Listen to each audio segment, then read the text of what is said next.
up, everybody? Prom night now. Oh my God. Safer at home. Prom night. Prom night. Safer at home. Absolutely. Oh my God. Are you guys jamming? Everyone's hyping the chat. Oh, dang. People are here. What's up, Silver? What's up, Caddy? What? Oh my God. So many new people. Hello. Yay. Oh, I like the dance, everybody. I like how Oz is doing the like Carlton. Everybody else is like swaying. Yeah. Oh my God. Back and forth. Everyone's here. Everyone's looking fantastic. Honestly, I've never seen us look better. So good. Hey. We're all like your wedding. Oh. Honestly, Pretty hurtful, Kelly. y'all looked I like tried hard trash. that Y'all day. looked like hot trash at my wedding. Thank you so much, Janelle Santa Cruz, for the raid. Loving that. Thank you so much. Y'all, we are here. Prom time. Thanks for the host. It's Pandar. All right. I feel like everybody should recognize your beautiful faces, correct? You Yes. do it anyway. And if they don't,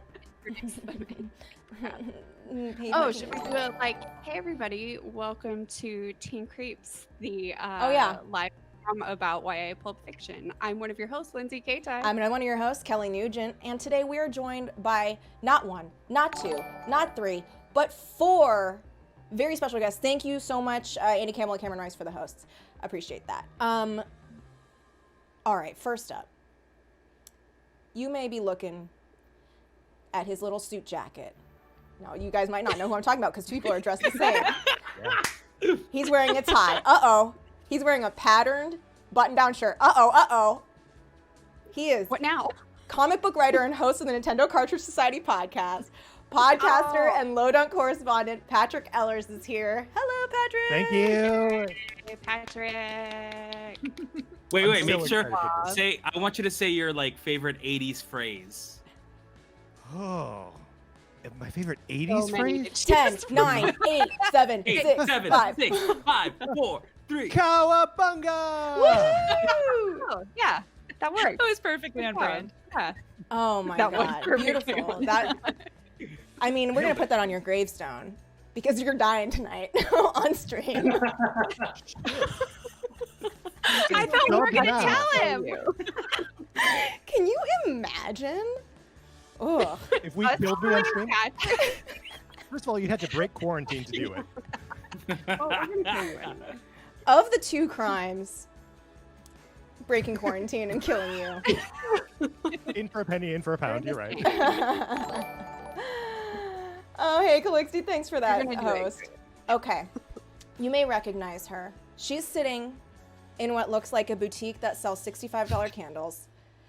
She brings us such joy. She is podcaster, Sweet Valley correspondent. Ryan Mogge is here. Hey, Woo! Ryan. It's like totally tripendicular to be here. Yeah! Wow. Here's the thing, Patrick, you look really bad right now because honestly... Brian had this whole time to that think of her ready. favorite '80s phrase. Be profesh. Please, seriously, be profesh. Harley Be Quinn, more thank you for the profesh. sub. I see what's happening. Okay. You may know him from TBD Bites. He's also wearing a dark sweater or jacket. I'm not sure on that one. A patterned top. He's in the like ready position, like in a like choose your player kind of situation. Beautiful glasses. Love the glasses for him. Wearing a tie. El Rey Nation and podcast, thank you for questing. Omar Najam is here. Whoa! Why not the best? Peaches and cream. Is that your phrase? Well, those are both slogans that President Carter used in his election. So I'm gonna go ahead and stick with them. Cut. Okay. Wait, Wait. Jimmy Carter's election? Yes. Wait, so you are... Peaches and 1976. cream. Not his I'm sorry. run. Peaches Wait. and cream, that is like straight up It's perverse. maybe a That's hate really crime. weird. I feel like really disgusted. Okay, but I think in the 90s, song To Peaches lose and Carter. Cream was There is. played at prom. Yeah, That's what I was like. What if the group 112 wrote Peaches and Cream about Jimmy Carter's presidency? Ugh. Oh wait, I'm sorry. That would be so strange. And I don't like thinking about a president and Peaches and Cream. I just don't. Let alone Carter. let alone, you know? I mean, of all the presidents, he might be my 7th choice to associate with that. I want Lizzie did the 6. numbers real quick. Her first 6, Washington, Madison, just straight up from the first. Harris. That's one, right? Yeah. Van Buren. Yeah. McKinley. Garfield. Taylor. Obviously, Taylor came next. Yeah, how could you forget Taylor though? Like king of Peaches and Cream. You know what? I'm gonna say my number 1 would be Lincoln. Yeah, for sure. I know that's for sort of a sure. boring choice, but No. Peaches and Cream presidents? yeah. Yeah, That makes sense. that makes Yeah, I sense. feel like Lincoln could talk about almost anything and make it sound fairly like interesting or classy. Yeah, I feel like I wouldn't get grossed out if like Yeah. just Abraham Lincoln turned to me And said the lyrics of what if he Turn to Lincoln? you. wouldn't freak me out. That Why Mr. am I only thinking of the animatronic? Speaking of animatronics, One with Mr. Lincoln turns to you, breaks the entire attraction. I'm gonna Lindsay do what I can. Katai, You teacher, okay? man. I have to introduce our final guest. Here, and thank you so much for gifting those subs, Robo. Really appreciate that. Great way to get people in the community. All right, you might know him from Spanish Aki Presents and Inside the Disney Vault, and Bless the Hearts on Fox. He's wearing a very eye-catching and Super fun, Very like genre 90s look. I love it. the bolo tie. Is it called a bolo tie? I love the bolo, bolo yeah. tie. I Yeah. also love that it's very, and I mean this in like such high praise, Claudia from Babysitter's Club. Yes. Yes. Oscar Montoya Yes. is here. Babysitter. Duh. Hey. Oh wait. What's my Beetlejuice? Beetlejuice. Beetlejuice. Yay, Oscar! No! You're not supposed to do that. That's the opposite of what you're supposed to do. Oh my God. Oh, thank you for gifting that sub. The ever so charming. That's so nice. All Let's right. give a shout out to Kelly for keeping it, keeping the Twitch chat going. She is Oh, our thank you. technical goddess because I don't know how to look at it. Here's the thing. I'm trying and I can't. Kelly's just like so seamlessly like, oh, thank you for this. So now we have with us on. Oh, I will say I have an advantage where- because I have like How? all these I have like a monitor with like just the stuff that's happening on the Twitch on the back end, so it is a little bit. Thank you for the biddies, guys. People are cheering for us. This is so awesome. Everyone's so look how excited. cool you did. Chat is fucking popping, y'all. We have 200 viewers in the chat. This is Oh, yeah. fucking Wow, awesome. welcome. Thank you so much for the biddies, y'all. Oh my God, someone just said, did everyone check over their heads for Christine McGee? Did someone check over their heads for buckets of pig's blood? How dare you? Why How would dare you? you? Why would Why you? would That's how we're gonna kill Patrick. We're gonna drown How much Patrick blood in is up pig's there? blood because he's a dirty little pig that likes it rough. All right. Oink oink, Patrick. Plug it up. Oh my God. I feel like I'm gonna take a sip of my spiked punch. Oh yeah. And it feels like a really good opportunity to talk Oh. about the fact that this prom is sponsored like Jungle Prom. This prom is sponsored by Jungle Prom. Like Jungle Prom. We have a sponsor, it's Mint Mobile. Yes. So thank you for we're doing some giveaways. Mhm. Very fun. Yes. We will be having a giveaway at the end. Actually, let me go into, let me change the things that people know that what's kind of going on here. I'm going to change the stream info. But yes, we're going to be having some giveaways at the end. And this stream is sponsored by Mint Mobile. Why pay for, dumb service when you can pay for great service for only $15 a month?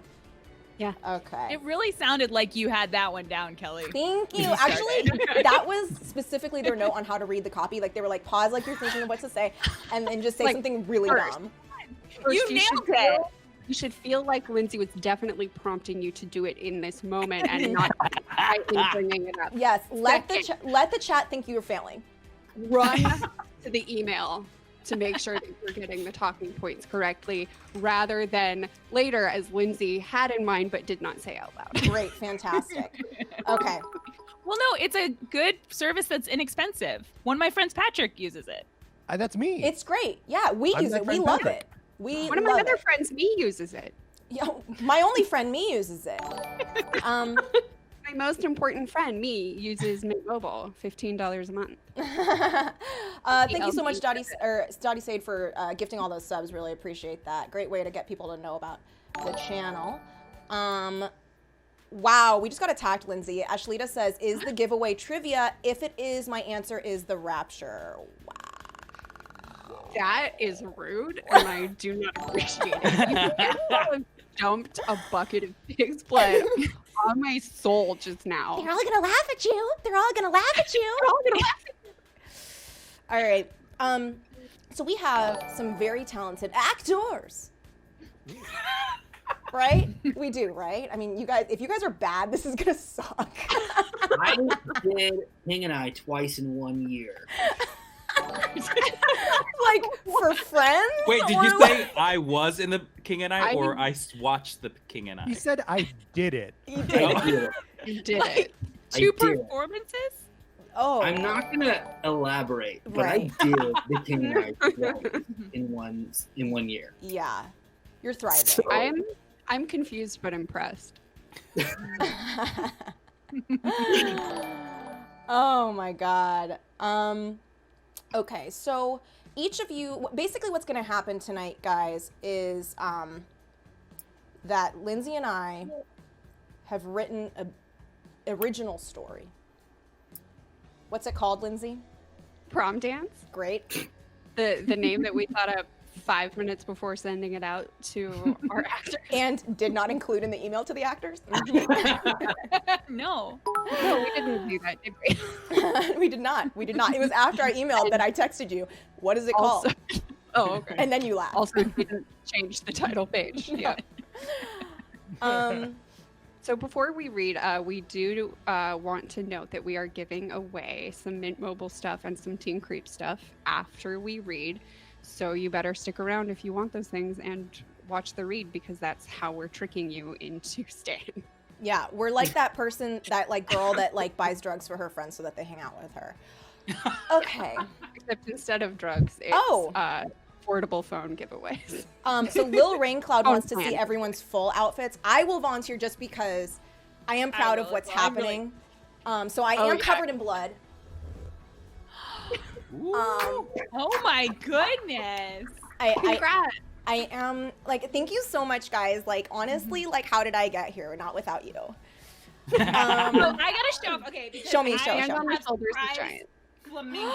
Yay! That was the only way anyone would get to see them. So beautiful. I'm taking the opportunity. Wow. I mean, honestly, though. Oh, lots of love in the chat for your dress, Ryan. My Everyone's baby. loving it. Okay, does anyone else want to show their entire body? We'll also click like unflattering viewing of my body. Kelly and I, if you didn't notice, are wearing our prom dresses from our prom shoot with Robin Von Swank, and so that is why she is covered in blood, because at the shoot, the makeup artist just had a spray bottle full of fake blood and just shot it at us. Amazing. Yeah. Unfortunately, you can't see any of the blood on my dress because it's covered in sequins or something. It's like your biggest weakness is that you're too strong. That I care too much. So here is an unflattering, like, down and up. Glitter. Love it. Absolutely gorge. I'll show off my whole outfit, but you have to be forewarned that since quarantine started, I have not worn pants. Good. Are you about to like Refuse terms and service Twitch me? Am I gonna get permabanned? What's happening? Yes! Thriving! Oh, Thriving. Not looking that pale. No. Thank you. Have you been tanning your legs? By the Yeah, window. exclusively. Like Just a the plant. legs. Up, you know? Gorge. Hey, thanks for that sub, Ribbit Robot. Wow, we got that hype train going. Let's keep it going, y'all. Okay. Are we ready to get into this story? Maybe we should say who each. Well, I guess we don't need to say who each person's playing, right, Lindsay?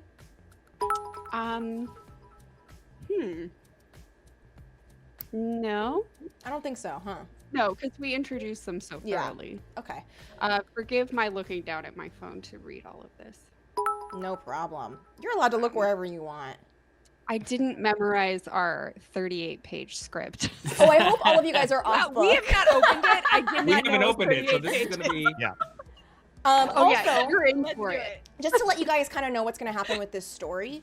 Wow, someone said Empire High 2 prom dance.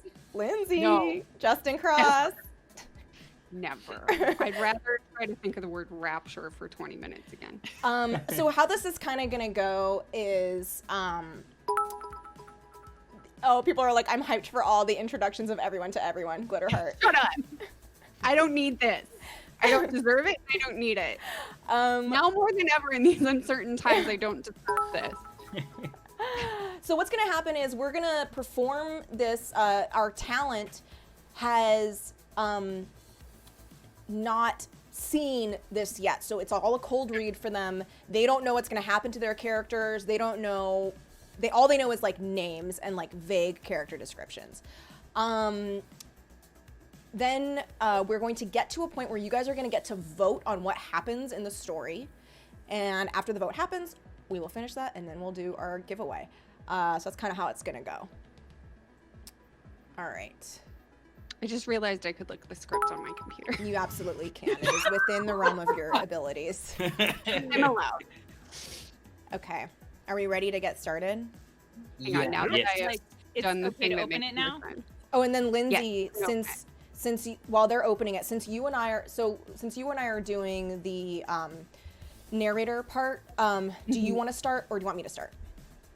I don't care.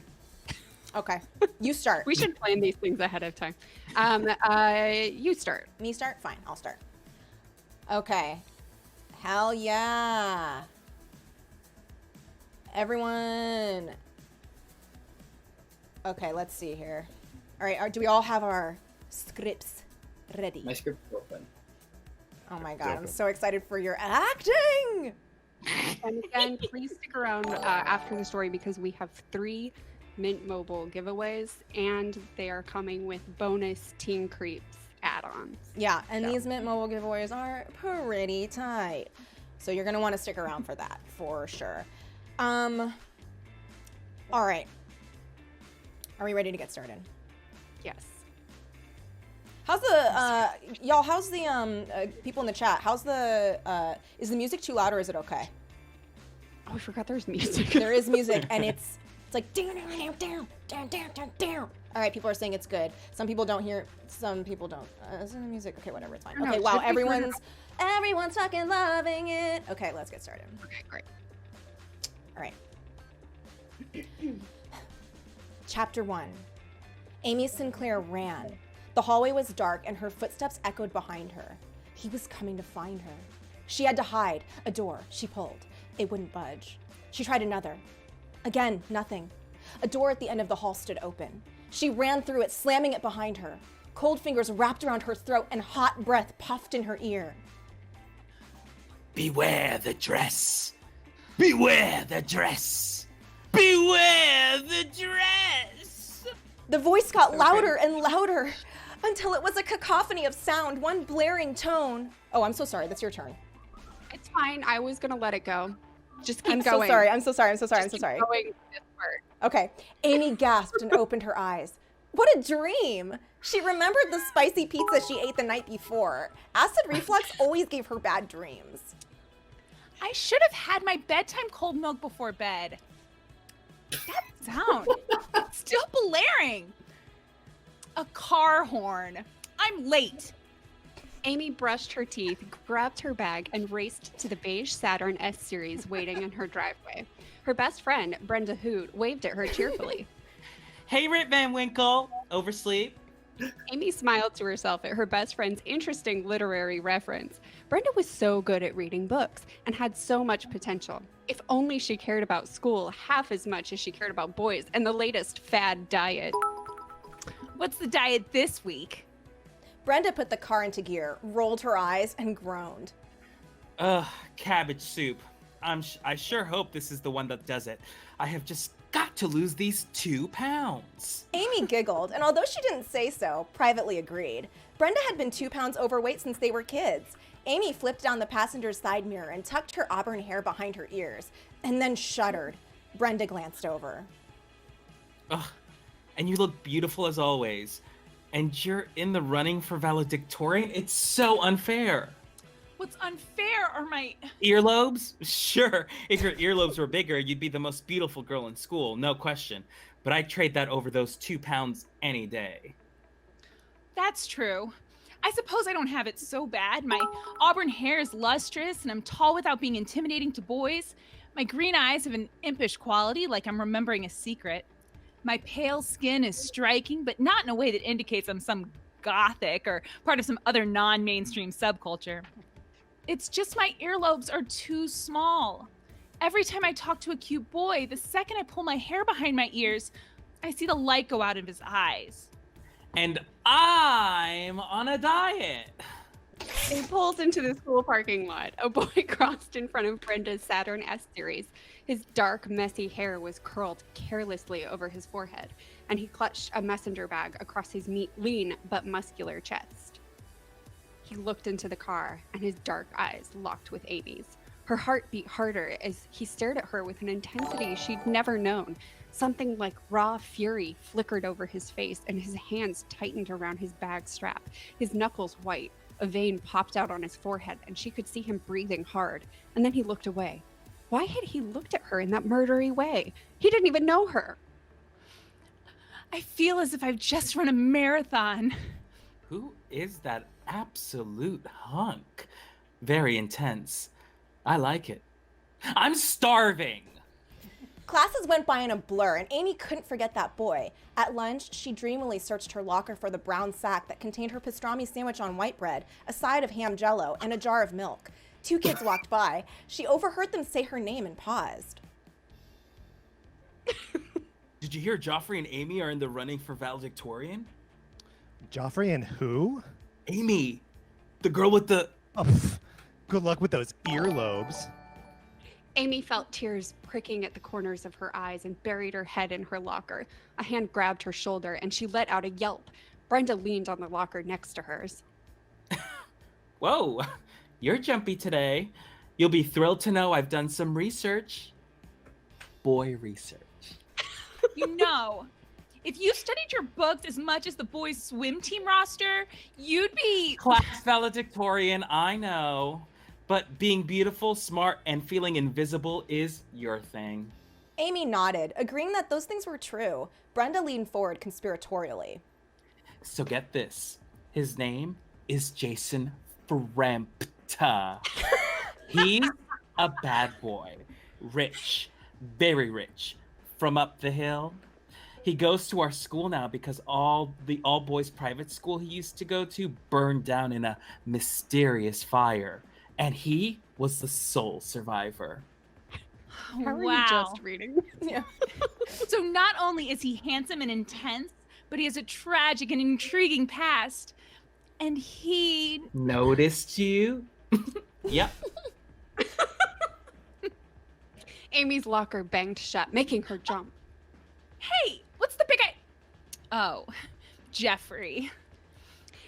Amy rolled her eyes. Joffrey Spash, Amy's locker neighbor and intellectual nemesis, stood with his hand on her locker door, his bright blue eyes boring into hers intensely.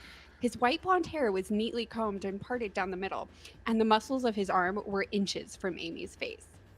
I just wanted to wish you Good luck with valedictorian. Amy pushed his arm aside. Too bad Amy's gonna mop the floor with you. Joffrey was very handsome and intense, but in a different way than Jason, in that his skin was tan and his hair was blonde. Joffrey shook his head and began opening his own locker. Whatever, I have an edge to win because of Who Moved My Cheese. You're what? The book my business dad gave me, Who Moved My Cheese. It's a parable to teach corporate achievers about change and success, written by Dr. Spencer Johnson, the groundbreaking author of 1 Minute Manager. It's really given me a winner's outlook. He swung his locker door open and blanched. His locker was empty. Who moved my cheese? I have no idea what you're talking about. But as for the race of valedictorian, I'm sure hard work will dictate who the winner is, not some book. Joffrey slammed his locker shut. Amy found herself chest to chest with him. He slammed both hands on either side of her head, caging her in. He leaned close. Old beliefs do not lead you to new cheese. He spun away from her and stalked down the hall. Amy's heart was thumping in her throat. His breath, it smelled like freshly tilled earth and a sea breeze. Wow. 2 ecosystems? That's hot, hot, hot. Speaking of hot, got a hot date to the prom? You know I don't. Not with these earlobes. You? You know I don't. Not with these 2 pounds. The girls giggled. Brenda's face turned serious. But that's no excuse not to go. We should go shopping for dresses. I know we could definitely find something exquisite for you and a trash bag for me. Mall tonight? Amy remembered Jason's fiery gaze and wondered if their paths would cross at the prom. Mall tonight. Chapter 2. Amy and Brenda had scoured the mall for dresses and hadn't found anything just right. They decided to refuel at the food court. Amy picked at her Panda Express Kung Pao chicken distractedly, while Brenda stared at her Sbarro's grapefruit in disgust. Amy pushed her chicken across the table to Brenda, and Brenda dug in gratefully. Amy grinned.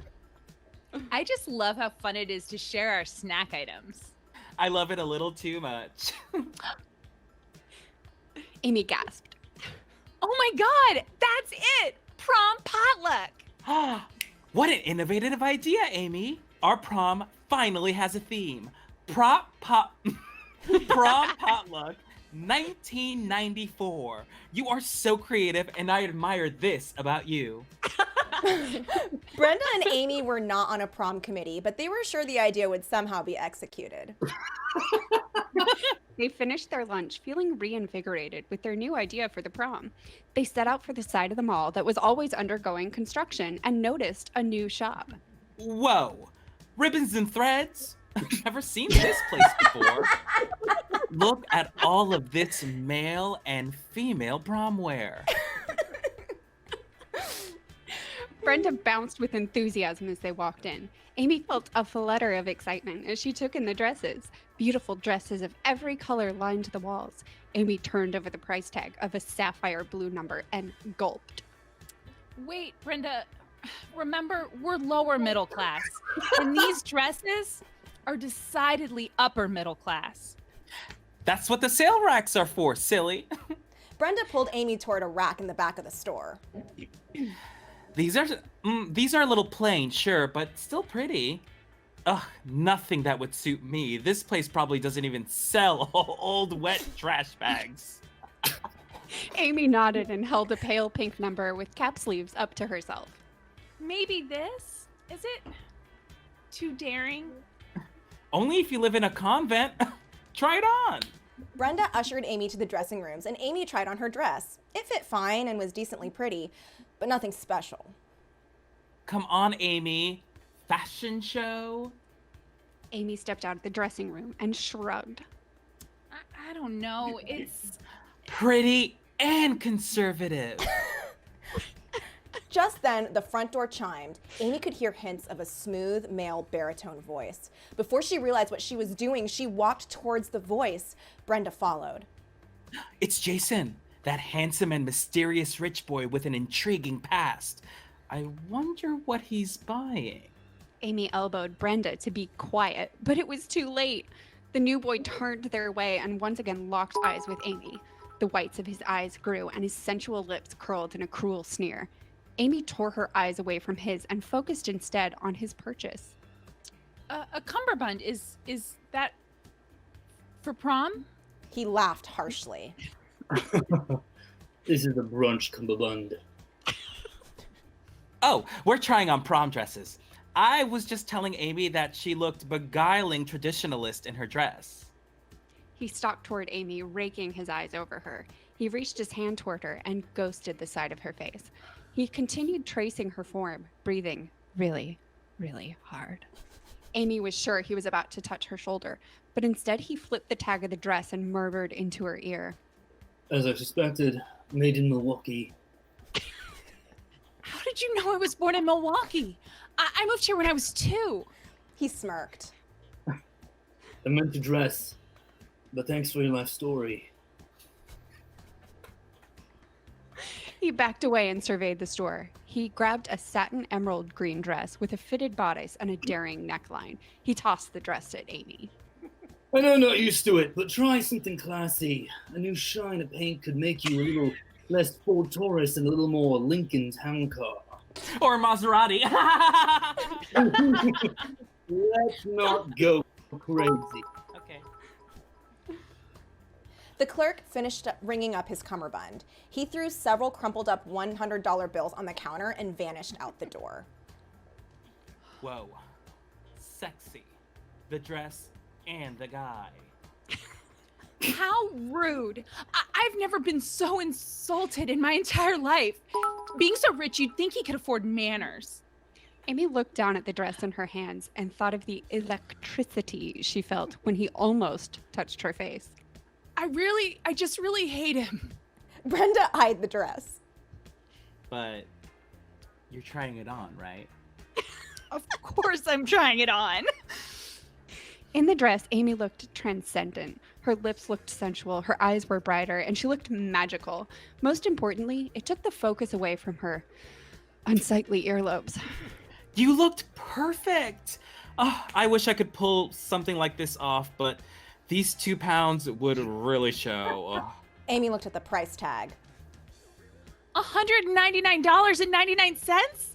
I don't have that kind of money. We're poor, but also not so poor that it bums people out to read about. I'll just have to put it back and get the Milwaukee dress instead. Out of nowhere, an old woman in her 30s appeared. Wait. I'm the owner of this fly-by-night formal wear store. I saw you in that dress, and it's like it was made for you. I couldn't possibly sell it to anyone else. The old woman in her 30s gave Amy a motherly smile, and her kind eyes crinkled oldly. I can sell it to you at cost. Why, that's exactly how much money I have in my bank account. Amy got out her checkbook and began to write a check. 12 minutes later, they were leaving the store. What a find! And I found a dress too. You did? The bag yours came in, silly. The girls laughed. That night, Amy sat down at her ivory-colored desk to do her schoolwork. Amy loved her desk. It went perfectly with her plush eggshell carpeting and creamy cream-colored down comforter. She decorated the room herself after being inspired by an old white paint chip she found in the woods. As she wrote out her thoughts about Romeo and Juliet, which they were studying in Mr. Schneezer's English class, she heard an ominous voice from inside her closet. Beware the dress! Beware the dress! Beware the dress! It was the voice from her dream the night before, but now here, in real life. She looked over to her closet. An eerie green light shone from behind the door. Amy stood and tentatively walked toward it. She was afraid, but she just had to know what was in there. She flung the door open, and inside was a skeleton wearing her brand new prom dress. Amy screamed. Chapter 3. Amy's head bolted upright. That was no scream. That was the school bell. It was the day after she bought the prom dress, and she'd fallen asleep in Mr. Schneezer's class. What a relief. Tommy Pastel, the acceptable-looking boy who sat next to her, put a hand on her elbow. Are you all right, Amy? It's not like you fall asleep on prom. I think so. I guess I was up so late going over my notes that I... Amy gasped. Her Romeo and Juliet notes had been destroyed, but where the dress was scribbled on them over and over. Tommy is not cute enough to be involved in the rest of this story, so he didn't react to this. We'll assume he left the room. We wish the best to him and his family. Don't worry about tracking him. Amy stood, shaking. Get it together, Amy. Between valedictorian, prom, and your earlobes, you have bigger things to worry about than some writing fugue. After school, Amy rushed home. After putting the incident in Mr. Schneezer's out of her mind, what had she been writing again? No matter. All she could think about was the prom dress hanging in her closet. As soon as she was in her room, she instantly dialed Brenda's cellular telephone. Brenda was the only one in school who used a cellular telephone because her father was a poll inspector for the telephone company. They were able to afford it because they used Mint Mobile. It was 4G LTE, but only $15 a month. So even on a lowly poll inspector's salary, it was well within their budget. Amy wished that her parents worked as poll inspectors instead of international travelers, because then she could have a Mint Mobile cellular telephone plan. She imagined that even in the year 2020, the prices would still be $15 a month for the same service as the big wireless companies. After all, why pay more for the same service? Wow. Mint Mobile was innovative because they reimagined the wireless shopping experience and made it easy and online only. Although Amy didn't technically know what the internet was, this intrigued her. By eliminating the traditional costs of retail and going digital, Mint Mobile was able to pass significant savings directly to the customer. Why, with Mint Mobile, a person could cut their bill down to $15 a month for the same premium coverage. Plus, it was owned by Canadian teen heartthrob Ryan Reynolds, who was on Amy's favorite Canadian teen soap opera, Hillside.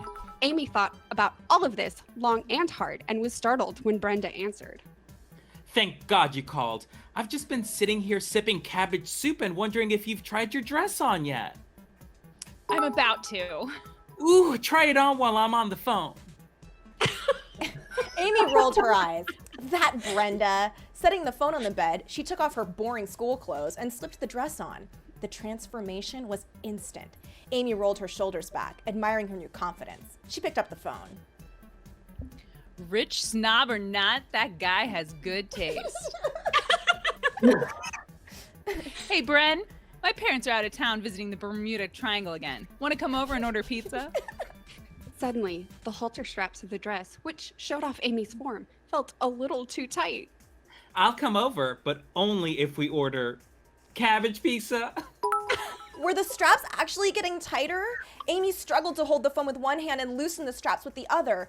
They only got tighter. Amy was choking. She dropped the phone in a panic, pulling at the straps. Get it? Because of my diet? Amy thrashed on the ground, pulling at the straps and gasping for air.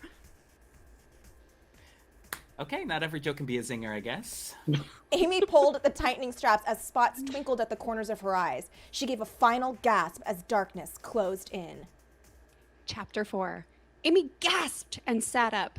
She took in her surroundings. She was on the kitchen floor, surrounded by spilled cereal and milk. What a terrible dream! I must have been sleepy. Shouldn't have stayed up so late staring at my dress.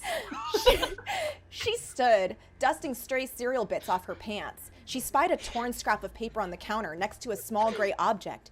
As she neared, she gasped again. It was a decapitated bird's head. And it's probably dead.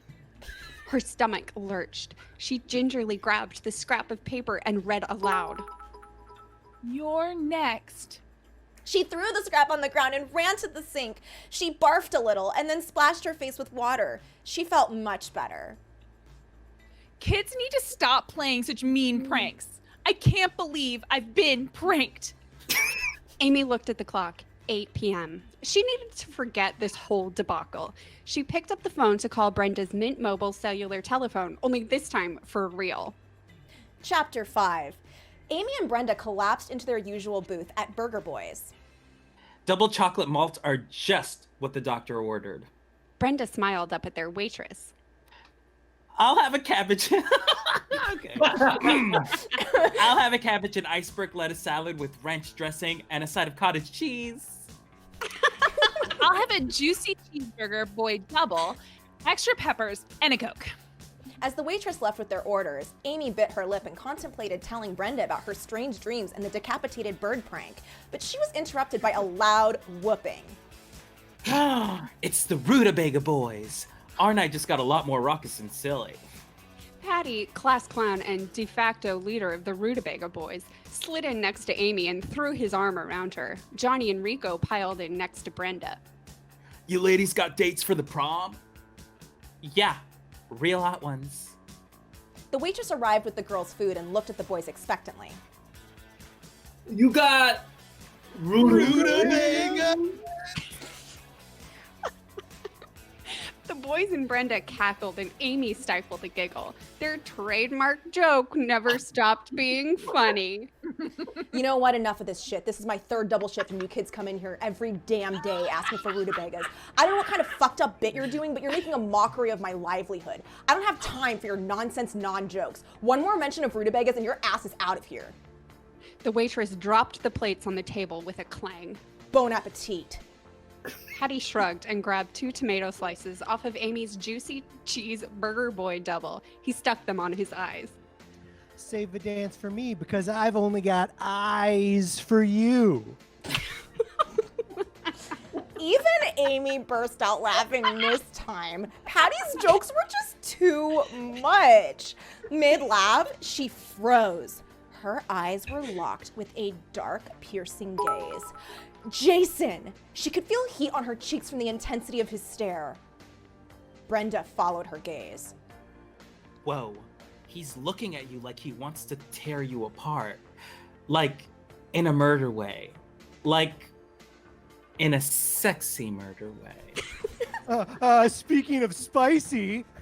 Patty grabbed a pepper off of Amy's plate and chomped down. Woo! He spat pepper chunks all over the table. Amy didn't even notice how smoothly and appropriately Patty incorporated his food humor into the conversation because she couldn't tear her eyes away from Jason. He was standing by the bathrooms. Was he waiting in line to use the facilities? How long had he been waiting there? Brenda and the Rutabaga Boys' loud and silly jokes continued around Amy while Jason strangled her eyes with his eyes. Amy's belly was full of butterflies, and she could think of nothing but dancing with Jason at the prom in the dress that he threw at her. I'm a boy meat sandwich. Amy jumped and turned her attention to her friends. Patty was squishing his face between the buns of her burger. Her meal lay destroyed on her plate. She burst out laughing. Really, Patty, your jokes are just too wild sometimes. When she looked back to the bathrooms, Jason was gone. The Rutabaga Boys left in their 60s convertible to go do donuts outside of Sproutley's grocer. Brenda and Amy walked to Brenda's Saturn S series. Amy paused. Actually, I think I'll walk. What? You live like 15 miles away. Amy thought of Jason. Maybe she'd run into him on her walk home. I could use the air. Brenda shrugged. Fine by me. Call me later. Chapter 6. Amy made her way down the main road through town. I do live awfully far from here. I wonder if I should have taken Brenda up on her offer. This is going to take hours. She looked at the vast, dark, treacherous woods that lay beyond the road. I'll cut through Menace Woods instead. I'll be home in just 5 minutes that way. Amy made her way down the steep embankment towards the woods, thinking of Jason. What was it about her that he hated so? Her lack of money? The fact that her green eyes weren't perfectly green but instead had intriguing flecks of yellow in them? No, it was probably her earlobes. Just then, she heard the snap of a twig. And were those footsteps?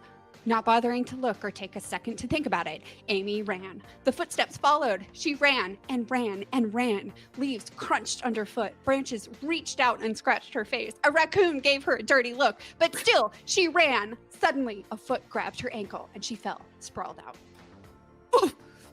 A man, probably 5'11 and 155 to 189 pounds, tackled her to the ground, knocking the breath out of her lungs. She struggled to stand up. Looking around, she expected to find her assailant brandishing some kind of nature weapon, like a mid-sized boulder or perhaps a log, but saw nothing. She looked down. It was only a small twig that had tripped her. She reached onto her back and discovered her attacker. A small leaf had fallen on her shoulder. In her fear, she'd only imagined it was a man of 5'11. The footsteps were only in her mind. Stupid Amy. That's right. Too stupid to be valedictorian. Joffrey! Isn't this interesting? Here I am looking for my who moved my cheese. And who do I find? But the person most likely to have moved my who moved my cheese. You've just been circling the woods hoping to find a book? That's 20 square miles. Yes. I've divided the woods into 57 grids and have been systematically searching each one. This is grid 23. After all, it's safer to search the maze than to remain in a cheeseless situation. You're not making any sense. Enough! I need my who moved my cheese. I need to become valedictorian so that I can go to Oberlin. But don't you already have a violin scholarship there? You're trying to distract me and it won't work. The moon glinted off his bright blue eyes. He grabbed her arm. His ropey muscles tightened beneath his shirt, calling attention to the fact that he was very strong as well as smart and driven. Suddenly, Amy felt quite afraid. Joffrey, you're scaring me. Don't play dumb. I know you've read the book by now and understand the clever parable. I know you're the one who moved my cheese. Otherwise, why would it be out in the woods? Why would I be out in the woods trying to make it? Sure, you wouldn't find it. I didn't. I wasn't. I was just taking the shortcut home from Burger Boys. Instead of taking the main road?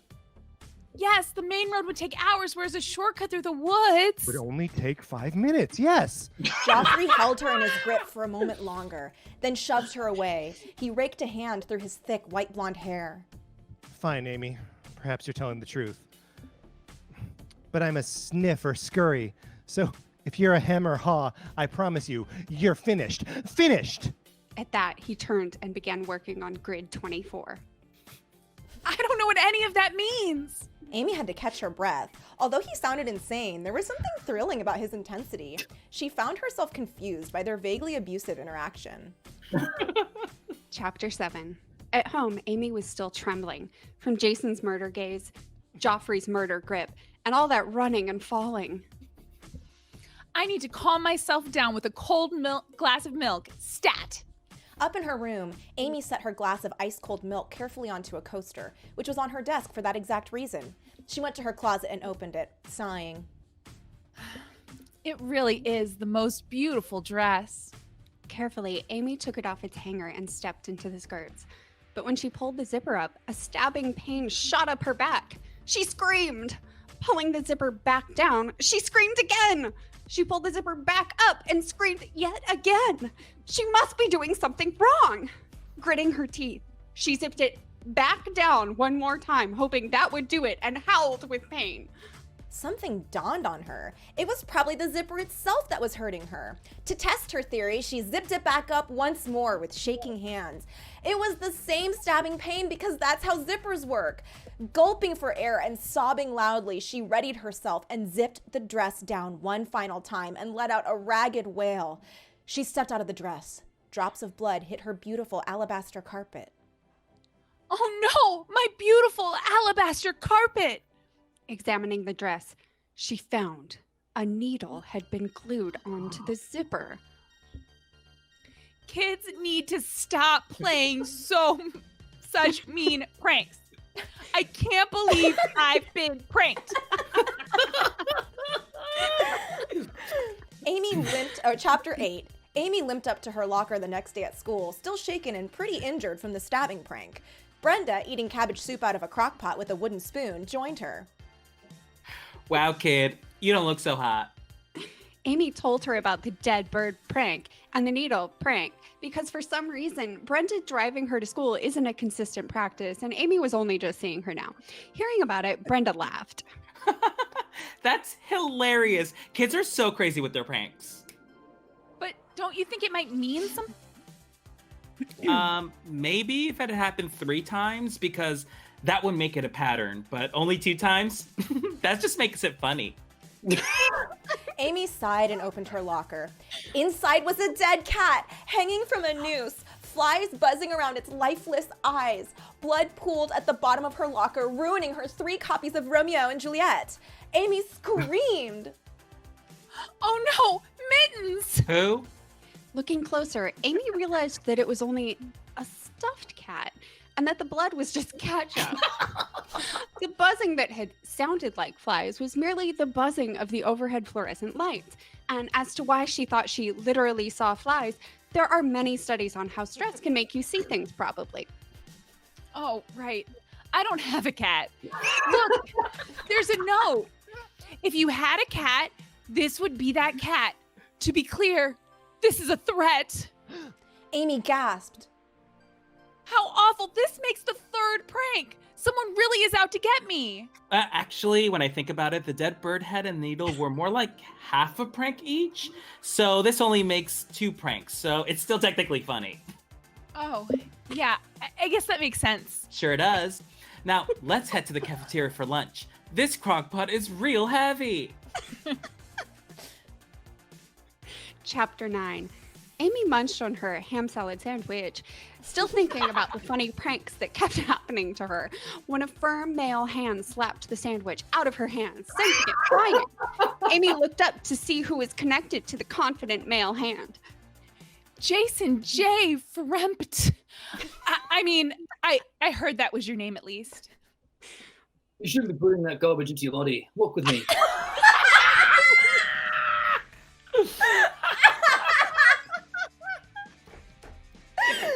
He strode away from the table, his long legs taking great strides. Amy collected her things and struggled to catch up. Okay, I'll just wait here. Why did you... I was eating that and... He stopped abruptly, causing her to bump into him.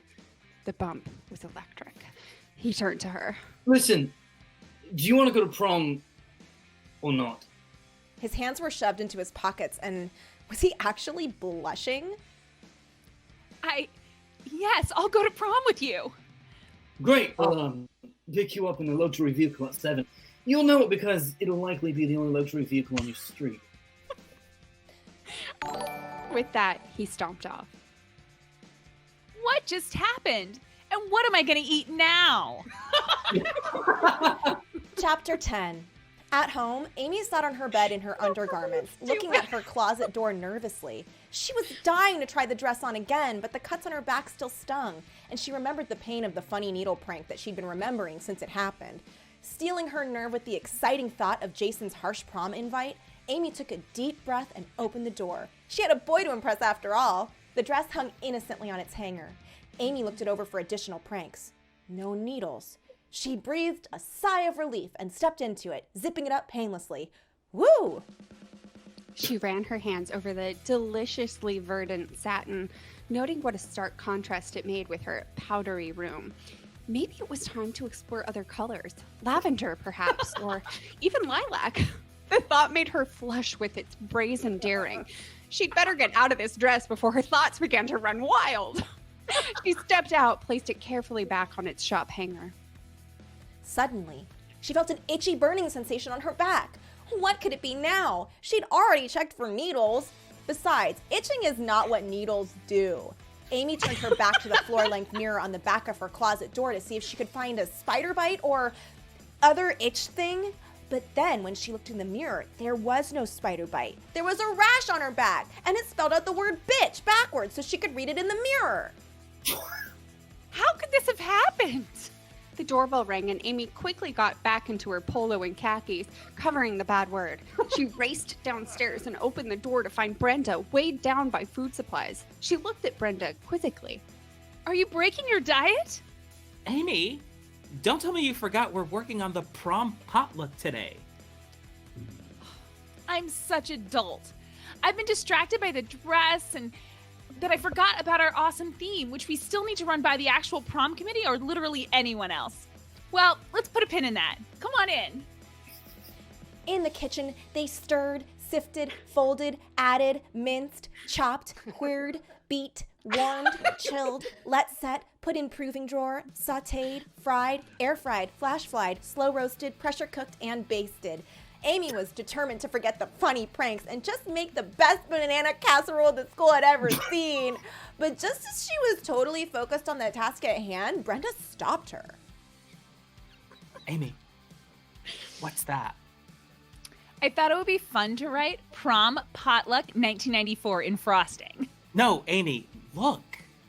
Amy looked down, and she had another of her trademark gasps, horrified by what she saw. She hadn't been writing Prom Potluck 1994 in frosting on the casserole at all. She'd been writing Beware the Dress.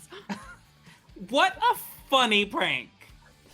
No, Brenda, I wrote this just now. I'm holding the piping bed.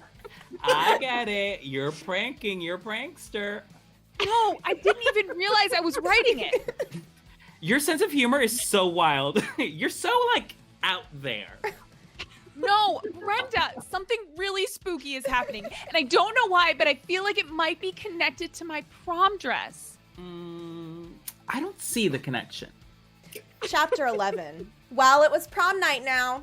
Amy stood downstairs, staring at her reflection. She looked glamorous, like herself, but not herself at all. Best of all, she'd curled 2 perfect tendrils on either side of her face, hiding her earlobes enough that they looked almost normal. She'd been nervous to put on the dress again after the last 2 times. But this time a rat just clawed its way up the bodice, sending her shrieking and crying to the bathroom. She was just relieved that it wasn't another prank, or was it? And made a mental note to tell her parents to call an exterminator when they got home from the Bermuda Triangle, or the Tri, as they lovingly called it. A horn honked from outside. It had to be Jason. It was too authoritative a honk to be anyone else. She grabbed the banana casserole and stepped out onto the porch, hoping he'd be so dazzled by her beauty that he wouldn't notice her family couldn't afford a porch swing. Trouncing down the steps to his luxury vehicle, he was right. She could tell right away it was his. She felt like a princess in a fairy story. She reached for the handle of the passenger door, but heard a muffled grunt from inside and pulled her hand away. Had he changed his mind about taking her? She feared him driving off, having a laugh at her expense. Was she just a comfortably lower middle class joke to him? But instead of driving away, he got out of the car, came around to her side, and opened the door for her. She glowed at this gentlemanly gesture. You look beautiful. Thank you. He grabbed her elbow roughly. You shouldn't. I what? When beautiful girls look beautiful, they can get hurt. Oh, Well, get in already. We'll be late. He shoved her into the car, and she collapsed prettily into the passenger seat. Jason's eyes glinted as he slammed the door, catching the hem of her gown. Amy felt a thrill at such a luxurious vehicle disturbing her dress. By the time they pulled up to the school, the stars were out and twinkling, further adding to Amy's excitement. Jason even helped her out of the car too. He took the banana casserole from her and handed his keys to a kindly old valet. wow. The prom committee budgeted for a valet. No, that's Maurice. He's my family valet. He drives ahead of us to wherever we're going, so by the time we get there, we'll set up and stand. Take our keys and park our car. Why don't you just hire a driver? What now? A driver. They could just drive you to wherever you're going instead of rushing to get there before you, and then you wouldn't have to double up and take 2 separate cars. Wow, you really don't know anything about money, do you? Is it that obvious? Yes. That's why I just said that?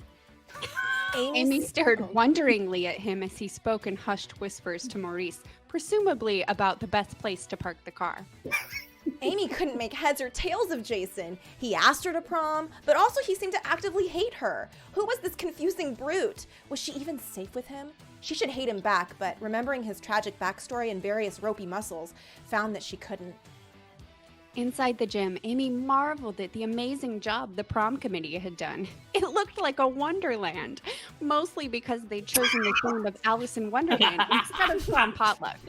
Amy set her banana casserole next to the punch bowl anyway, not wanting good food to go to waste.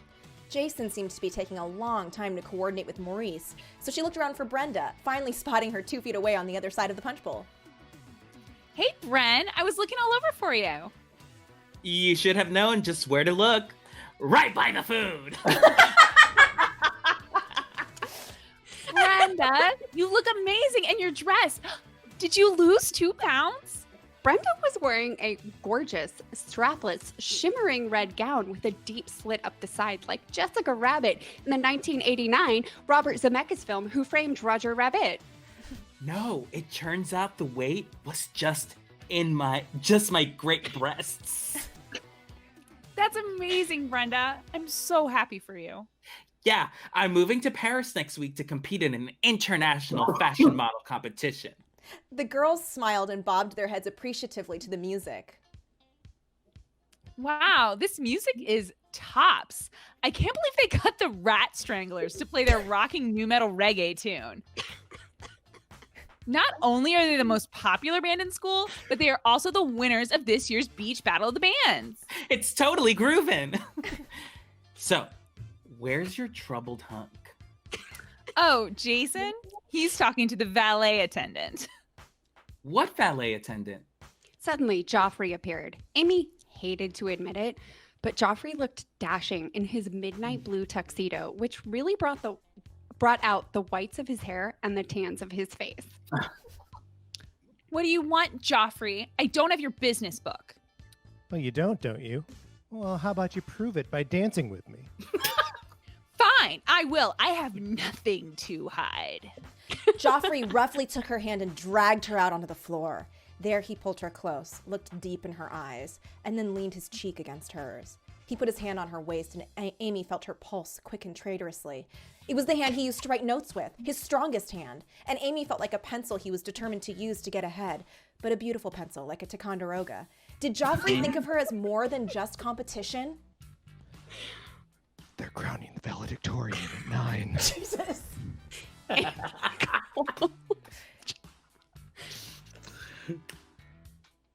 Sorry, Amy gulped. I know that. There's still time to give me my who moved my cheese. Amy pulled away. Is that all this is about? I won't be the loser, Amy. I'm the winner. I'm Daddy's little winner. You won't get away with this. Suddenly, Amy felt a different pair of strong hands on her. Get away from my date, pal. What? Jason pushed Joffrey. If you want to find your book, maybe try filing out a report with the police. I did, but they laughed at me. I think you'd better go, Joffrey. Jason has a past. You know about my past. I'll get you, small lobes. You're not at the end of the maze. You're at the center. Joffrey stomped away, pushing a dancing couple into a cutout of a caterpillar smoking a hookah as he went.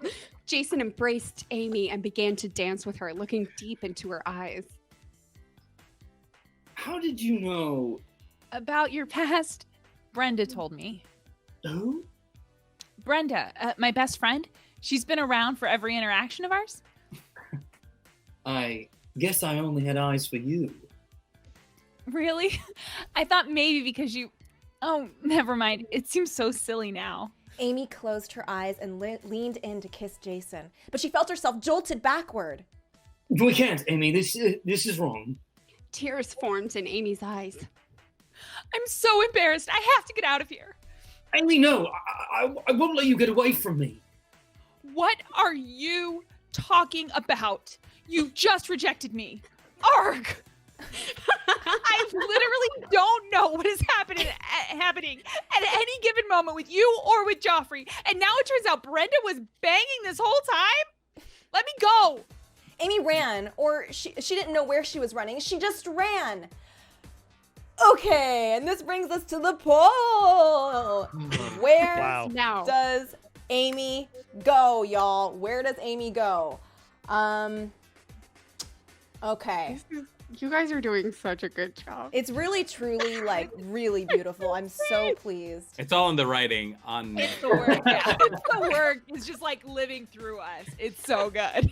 So we need the audience to tell us, where does Amy run? You can influence the end of this story with your votes.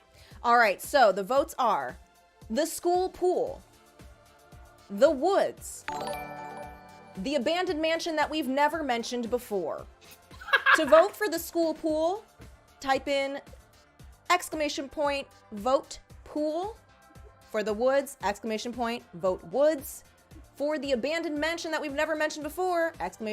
vote mansion.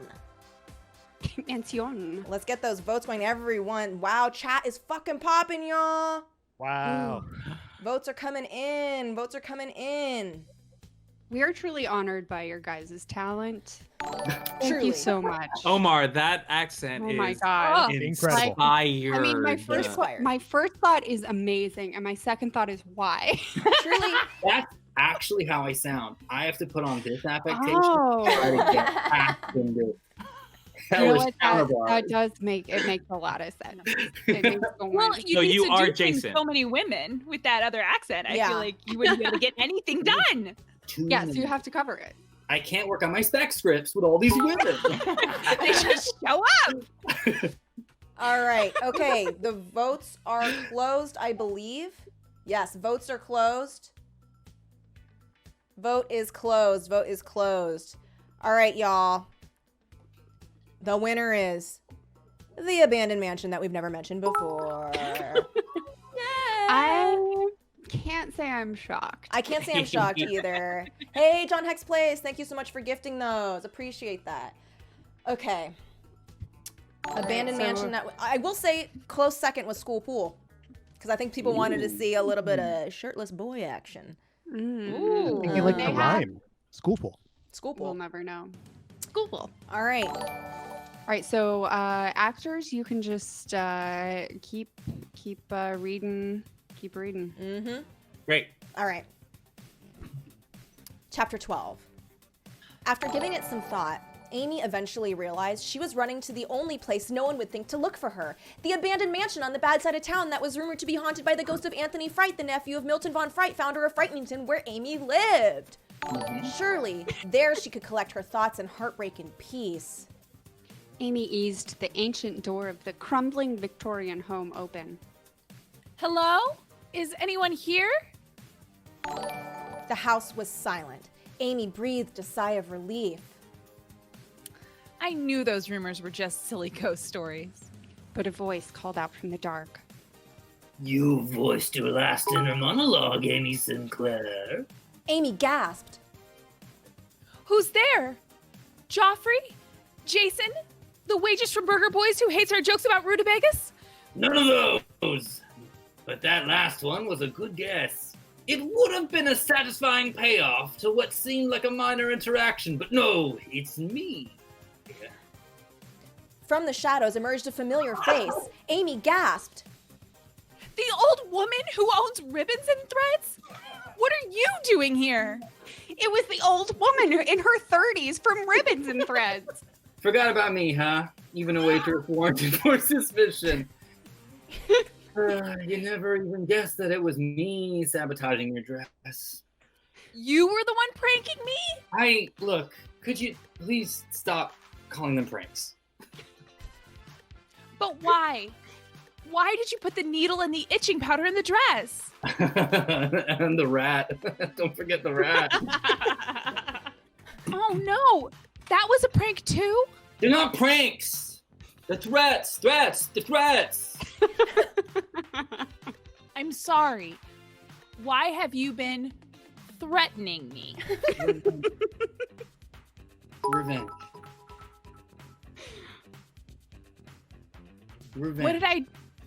What did I do to you? Revenge. Not you. Your mother. Amy gasped. Oh, go ahead. No. I think The it's your old turn. woman in her 30s began to advance toward her, slowly. Amy saw something flash in the darkness of the mansion. It was moonlight bouncing off a large pair of dressmaker's shears in the old woman's hands.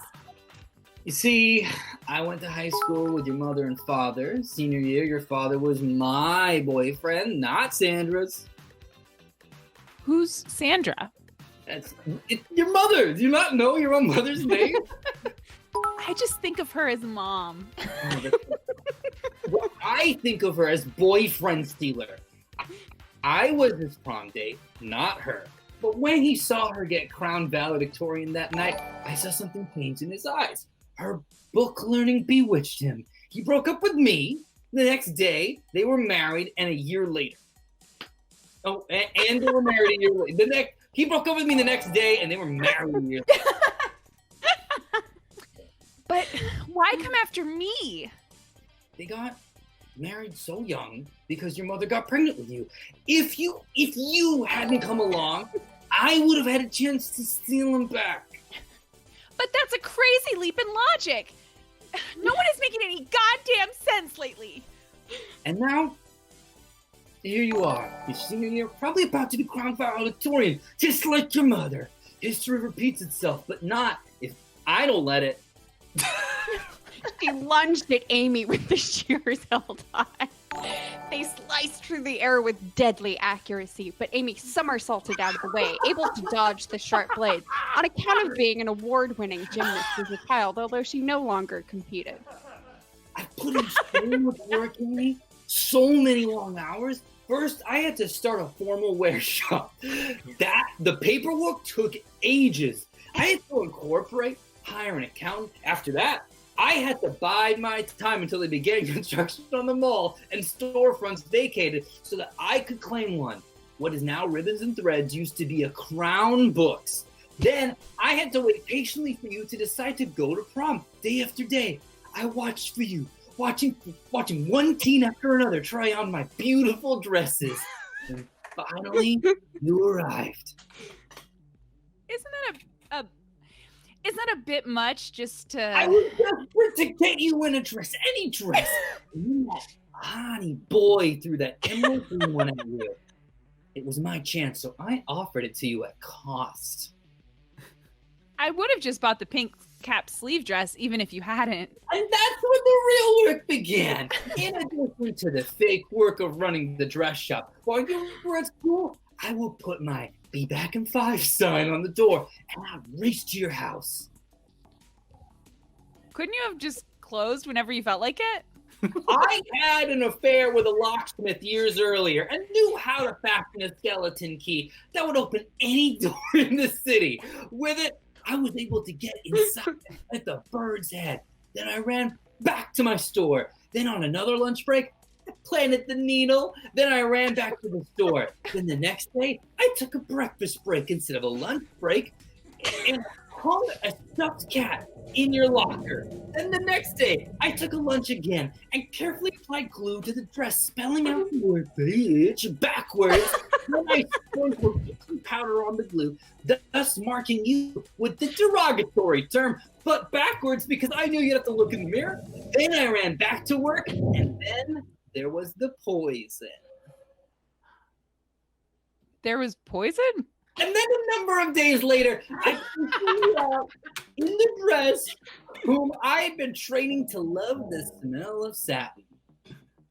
Why would you need to... And it's my ultimate triumph.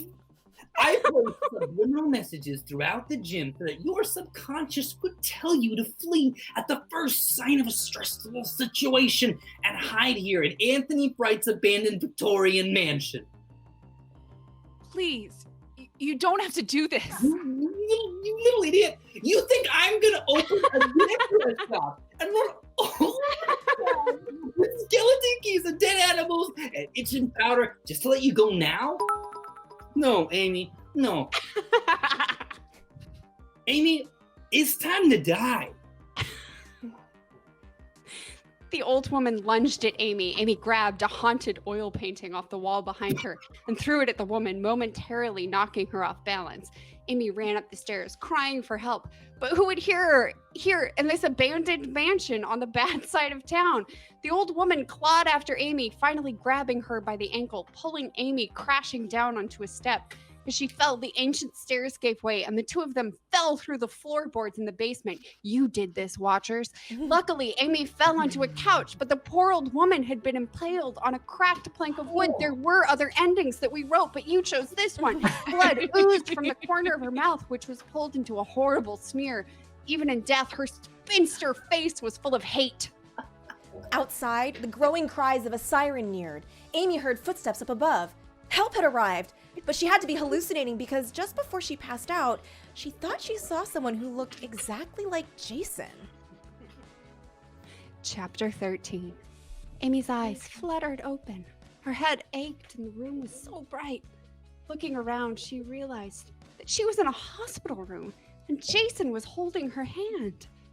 There's my girl. You gave us quite the scare. You sure know how to make prom memorable. Here, you were voted valedictorian, Amy. Brenda took out the valedictorian tiara and put it on Amy's head. Wow, I really won? Well, not exactly. You won by default because Joffrey fell off a cliff when he thought he saw his Who Moved My Cheese on the jagged rocks below. Oh, but the old woman from the dress shop, the mansion, the fall, was all of that real? It sure was, kiddo. But Jason, why were you there with the police? Because I am the police. Amy, I'm an undercover officer.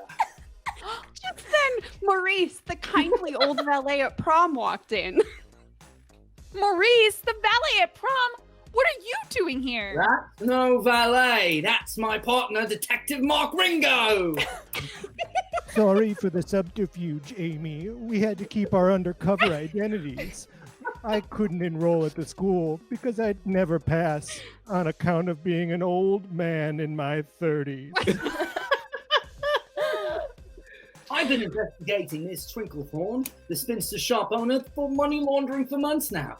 Miss Tinklethorn was running a phony dress shop to trap you, but also to pose as a front for the neighborhood drug cartel to funnel its money through. It was just a happy coincidence that he was also trying to kill you. Otherwise, we may have never met. So you're not a high school student? No, I'm afraid I'm 28, Amy. 28. And all that stuff about being rich and from a private school that burned down? That was a lie? No, that's true. I am filthy rich, and I am the only surviving student of the mysterious fire at St. Hill Academy. In fact, it's what inspired me to go into law enforcement. Why were you so cold to me? So angry all the time? Yeah, I had to keep my distance because I was becoming more and more attracted to you. Which is highly inappropriate, both because I was on the job and because of our age difference. But that day, when I knocked the poisoned ham salad out of your hands... Oh, that was the poison! I knew the only way to protect you was to ask you to prom. Yes, this makes sense. But why would you sometimes look at me with such hate? The first time we saw each other in the school parking lot? Oh, you mean when a boy carelessly flicked his cigarette aside without putting it out? Or in Burger Boys? When I saw a neighborhood tough playing with a Zippo lighter behind you? Yes, why did you look at me like that? Because I wasn't looking at you, Amy. I was looking at my past. I have a condition. Whenever I see a flame or even the suggestion of fun, I experience what doctors call fine trances on account of the trauma of living through a fire. Oh, I see. How tragic. Oh, very. So what now? You just go to work on a different case? We never see each other again? Not on your life, kiddo. I'm gonna wait for you. Wait until after college. Move out to live a little. really coming into your womanhood. And on your 25th birthday, you're going to open the door to find a 35-year-old me holding a bouquet of roses, ready to start our lives together. So romantic.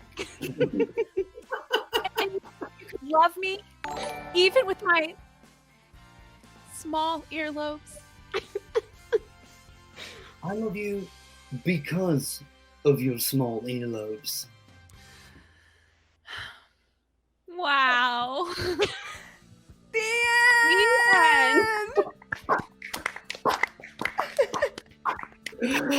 Oh Amazing. my god. You guys. Oh my god. You guys, this was so you This is legit it. like New a, this is career. legit a Like, please real book. You Yes. nailed it. You guys seriously did so amazing. I'm so happy.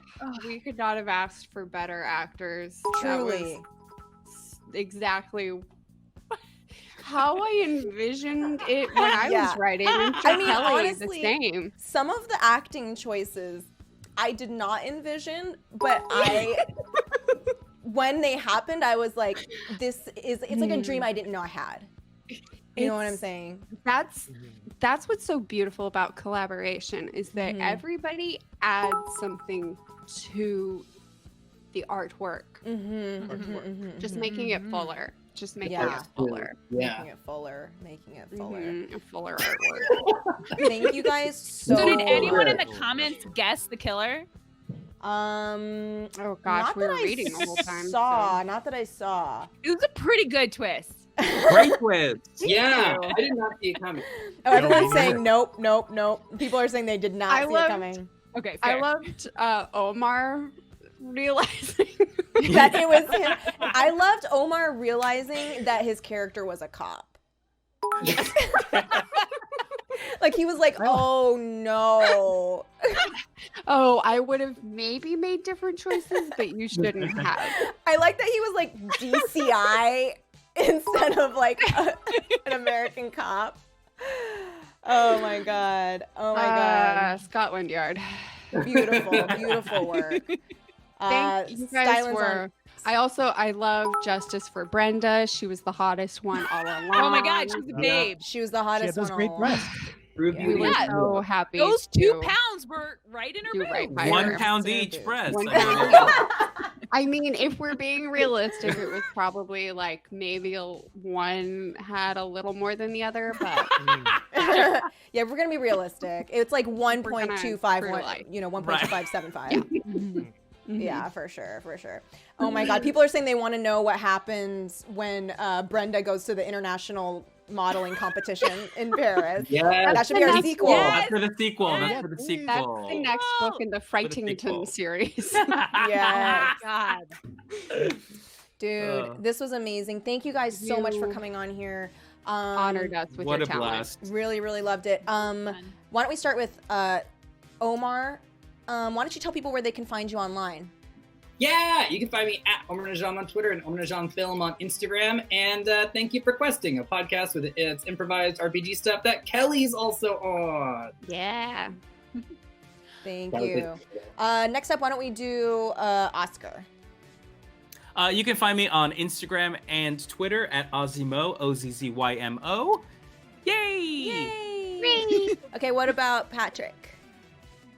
You can find me on Twitter at Patrick_Ehlers, and you can listen to Same Day Shipping, a podcast I do with Ryan and Kelly, and our friend Colin, who doesn't read books, so he's never been on your show.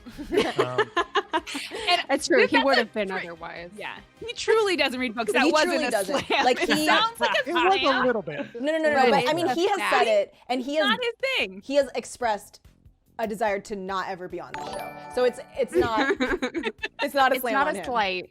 It's mutual. It's a service. It's an agreement. Okay, why don't we go over here to Miss Ryan Mogge? Hi, I'm Ryan Mogge, and you can find me on all the socials at rmogge, so RMOGGE. My TikTok is mostly me and my dog doing duets together. So Perfect. either that's totally your thing or not your thing, but either way, you can see them on TikTok. People in the chat are saying that Queen Mogge, no one should ever play Amy but you is perfect. So awesome. would we? So awesome. Why would we? Why would we? Why would we? No. Yeah, well, when we do the off-Broadway version, I'm ready. Turning this into a musical. Oh my god. A jukebox musical? Oh my only if god. Joffrey can have a What? Javert-esque suicide scene at the end. Oh my God, It's an Ryan, a Avril jukebox Lavigne musical. jukebox. Yes, Lindsay. Oh my god, wait, so Yes! no, hold on. I want to actually, oh shoot, because I did have the perfect idea of, if it's not Avril Lavigne, for what's his name's death at the end where he falls off the cliff, it's like Joffrey. Joffrey, an aerial, like a drone shot of like him on the rocks, and it's like, I'm not a perfect person. There's many things I wish I didn't do. Oh my god! And as you pull out on the edge of the cliff is his book. Oh. He was And then so you find out, good. and then you find out that the book is singing the song. Oh, the book's like, I'm not a perfect. Just flapping. Oh my god, beautiful. Wonderful. All right, so should This was we such a joy. get to the giveaways? Yeah. All Did right. Oscar plug socials? Did I miss it? Huh? Yes, Oh, did you want to do that too? Omar, I did. But again, just to remind everybody, Ozzymo, Ozzymo. You can also follow my podcast, Inside the Disney Vault, at Inside the Disney Vault on Instagram. Spanish Aki presents Spanish. AQUI presents on Instagram. So thank you, Omar. Thank you. So you got Very two kind, plugs. So thoughtful. All right, should we run this giveaway? Yeah. All Do right. it. I will have to pop off because I have to get notes on the pilot that I'm writing. No, by all means. Thank you so much. Okay, brag. Okay. Yeah, brag. There would have been smoother ways to incorporate that. Yeah. I'm really curious to see what my parents have I'm to- sorry. Omar, can you say that in a whatever the fuck accent you Yes. Oh yeah. Okay. Jason, say it. Which one? The Jason? Yeah, The Jason. Jason. Little boy Jason or like big boy 28? I'm gonna wait till 35 to marry you. Teen Jason. Teen Jason. Because that was me trying Chris Hemsworth at the very top and instantly just missing it. So, all right, I gotta go get some notes on my pilot. Paranormal investigation, Cagney and Lacey sort of thing. With the reader. Oh, I want to read it. Thank you so much, Omar. Everyone, give him a Thank follow you. on everything. Thank you so Great much, job, Omar. Omar. That was Bye, amazing. Omar. I Bye. miss you all. I'll see you soon. Boss Gray, especially miss you because I haven't seen you in like 3 years. I miss you and I love you. Bye, Omar. All right. I also had to pop off because mine is much less impressive. I had to go record a Nintendo Cartridge Society podcast. Wow, Alright, brag. okay. Wow. You just brag. put a in that second plug in there. That was very nice. All right. Follow Patrick on all All the right. things. Listen to Nintendo Cartridge Society. Bye. Thank Bye, you, guys. Patrick. I love you. Love this show. Love you. Congratulations Patrick. on 200 episodes. Bye. Bye. Excellent work tonight. Oh, he's gone. Oh, well, I mean, thank Hate him. God. deserved our thank you. Honestly. Hate him. Just kidding. We're definitely at the part of the party where like the best people are still here. So. Yeah. And Okay. Oz is on the side going, I was about to leave. I'm still here, baby. I'm still here. Still here, baby. Okay. So let's do some giveaways. Let's do some giveaways. So what we have is Mint Mobile is giving away three 3-month 12 gigabyte plans. Right. It's pretty tight. That's dude. your phone plan. It's so, I mean, it's honestly, I do use it. We do use it and we do love I use it and I use my little Mint Mobile mug. She does. She does. I do. Um, So this, and then on top of that, just as an added bonus to these giveaways, we are going to include some Teen Creeps books. here's just a little example. I'll let you see just a quick flash of them. Mhm. Some wonderful books. So Oh my on God, top big of that, jokes, on yes. top of the 3, oh Jesus, we're fine. Oh, she lit them all aflame. I lit them all on fire. Shit. So in addition to those 3, no, it was not Smokey Cassidy's hands. It was not. For once. Okay. So, it's going to be 3 SIM cards from Mint Mobile. So it's going to be 3 prizes given out. Let's start this giveaway. To enter, you can use the exclamation point raffle. Let's get it started. I believe, do we know if the Mint Mobile thing is US only? I'm going to assume, but they did not say. Okay, I'm gonna assume it's US only, and I'm so sorry to our international viewers. Yeah. Let me know how those how you guys are. Oh, so some of the rules for this are you have to have been watching for the past 30 minutes to enter. You have to follow. So go ahead and hit that follow button if you haven't. Another rule is, and I had emailed them to Lindsay for my own reference, and now I didn't even pull it up. We can find it. I don't know. Another one of those rules is We are so good at doing our jobs of podcast. You're giving the impression that you're making up the rules as you go, which is kind of fun too. I know, we're like the rules are the ones that we like. Your name has to start with the letter F. Okay, so your name does have to start with the letter F and end in J. So that is a little specific. Oh my god, it's my own name. Oh, Farge. Okay, Oh, giveaway. we got this, Farge. Giveaway rules. Farge. Giveaway rules. Okay. That's it. That was it. It was it? 30 minutes? Okay, great. So You yeah, have you to just been have watching for at least the past 30 minutes, and you have to be a follower of Kelly's channel. yeah. Oh, and you have to to enter. sorry, you have to be willing to give us a mailing address because we do have to get that information to Mint Mobile, and also we need it to get you guys those books. And likely you do have to be you have to be in the U.S. Yeah, unfortunately, you probably have to. Oh, all right, Bubble Dude, thanks for stopping in. Woo! So while we are accepting entries into this raffle, let us talk about Mint Mobile again. Yeah. Real quick. So this giveaway is brought to you by our dear friends at Mint Mobile. Our best I am friends. friends with Ryan Reynolds. As am It's I. 2020. Network coverage is better than ever, so no matter your wireless provider, why pay more for the service then? That's where Mint Mobile comes in. They reimagined the wireless shopping experience and made it easy and online only, as we said in our story. By eliminating the traditional costs of retail and going digital, they can pass significant savings onto you. With Mint Mobile, you can cut your bill down to $15 a month for the same premium coverage. And right now, as we have said, we are giving away 3 months of Mint Mobile service to 3 of you. It's a 12 gigabyte Mint Mobile SIM card with a value of 3 months of free service. And we use it. It works great. It's truly, I don't notice any difference from the wireless provider I used to use, which I will not name because that's bad form. That is bad form, and we're classy. It's bad form. I will say that I before I switched, I was kind of scared because I was like, oh, I've never switched over a SIM card. Like, I don't even know how that's going to work. But they have tutorials on their website, and it's super easy. So I just did it. It comes with a little tool. Yeah, it comes with a little friend. Poke it in your phone. And then literally, it spits out the y'all, SIM card.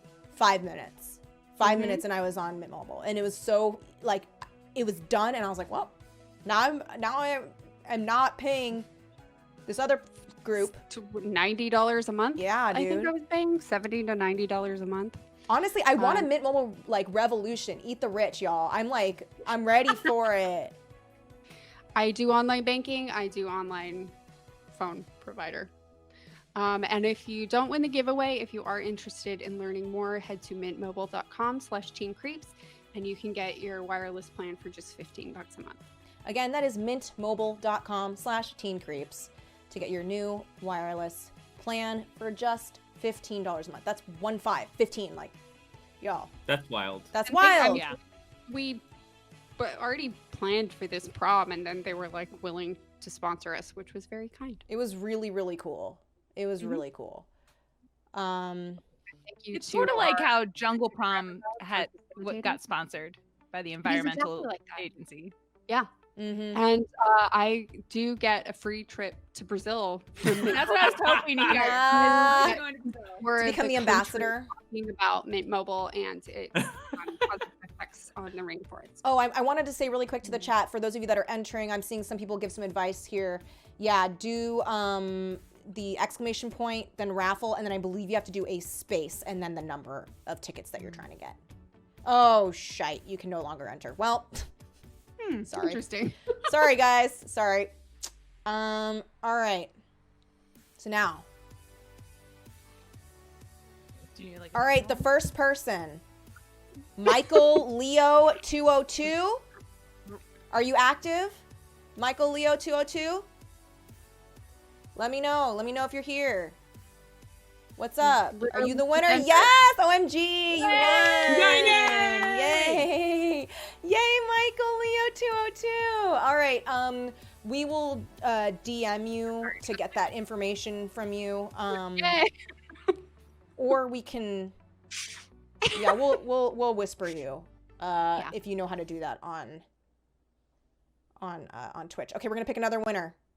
Ready? Woo!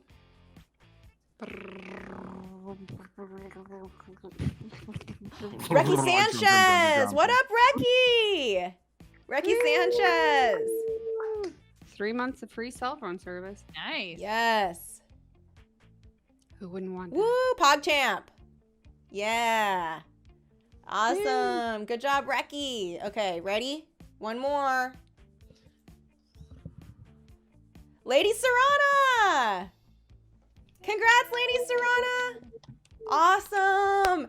Guys, show some love for the winners. Also, I know that some of them aren't here, but show some love in the chat for Ryan and Oz and for our dearly departed Omar and Patrick.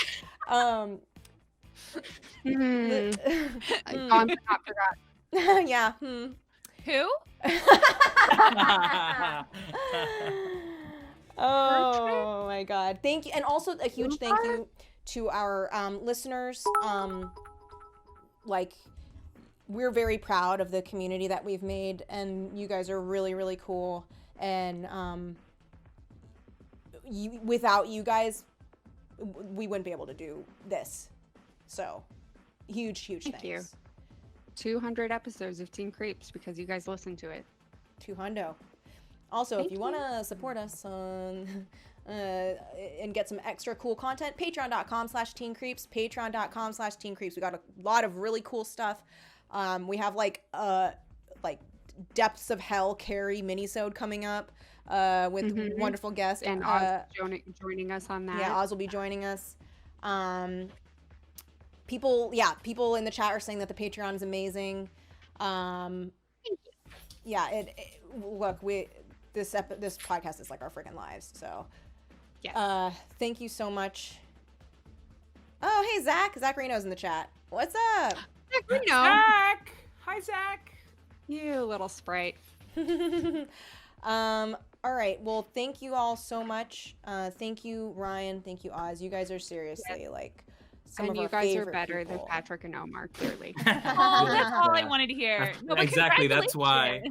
congratulations. I love you 200 guys so episodes much. is huge. Thank you.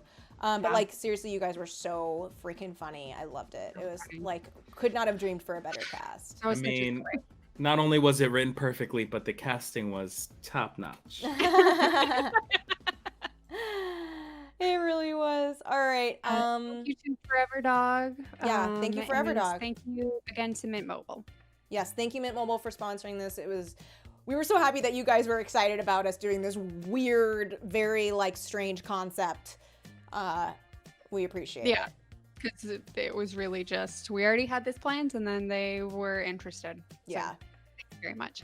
And we will, see you on the next episode of Teen Creeps, and we will be covering, right? We've checked with Omar. Yeah, we will be doing Prom Date by Diane Ho with guest Omar Najam. And if you guys are reading along with us, it's available on Condal Unlimited. So that's cool. Or Condal if you don't have Condal Unlimited. Or Condal. All right. Thank you so much, guys. Thank you again, Ryan and Oz. Like, we love you guys. Love you so much. I hope you're all well. Stay and- indoors, wear a mask. Yeah, stay indoors, wear a mask, be safe.